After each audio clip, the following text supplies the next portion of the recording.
शरद पवारांच्या आमदारांची सुद्धा थोड्याच वेळात महत्त्वाची बैठक पार पडतेय। विधानसभेमधील पराभवानंतर दुसऱ्यांदा आमदारांची शरद पवार चर्चा करणार असल्याचं कळतंय। ईव्हीएम वरची चर्चा होण्याची शक्यता। शरद पवारांच्या राष्ट्रवादीचे आमदार बैठकीसाठी जमण्यास सुद्धा सुरुवात झाल्याचं दिसतंय। सुप्रिया सुळे, जितेंद्र आव्हाड सुद्धा बैठकीसाठी दाखल झालेले आहेत, पोहोचलेले आहेत। आणि अधिकची माहिती घेऊयात, आमचे प्रतिनिधी निखिल आपल्या सोबत आहेत। निखिल, पहिली सुद्धा एक बैठक झाली होती, त्यामध्ये नेमकं काय झालं आणि ती ही दुसरी बैठक आहे। कोण कोण नेते आता या बैठकीसाठी पोहोचल्याची अपडेट आहे, काय तपशील आहे?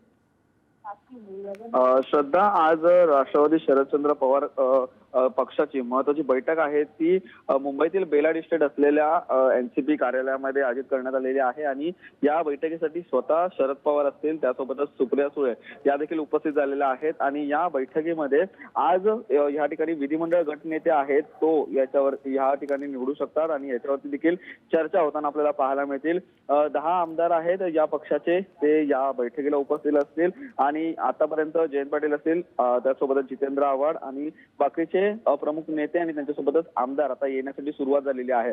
आज या ठिकाणी गटनेता निवडतात का हे देखील पाहणं महत्वाचं ठरेल, कारण या आधी देखील ज्या बैठकी पार पडल्या त्या बैठकीमधून देखील चर्चासत्र आहे ते या ठिकाणी होताना आपल्याला पाहायला मिळालेलं होतं। परंतु ज्या ठिकाणी आता सरकार स्थापन होईल आणि त्याच्यानंतर या ठिकाणी 2 दिवसाचं अधिवेशन देखील असेल, या अधिवेशनात पक्षाची भूमिका म्हणून काय मांडायची या संपूर्णपणे बाबींवरती आता चर्चा या बैठकीमध्ये होतील। श्रद्धा, निश्चित निखिल, धन्यवाद दिलेल्या सगळ्या सविस्तर माहितीसाठी। बैठकीचे अपडेट घेत राहू।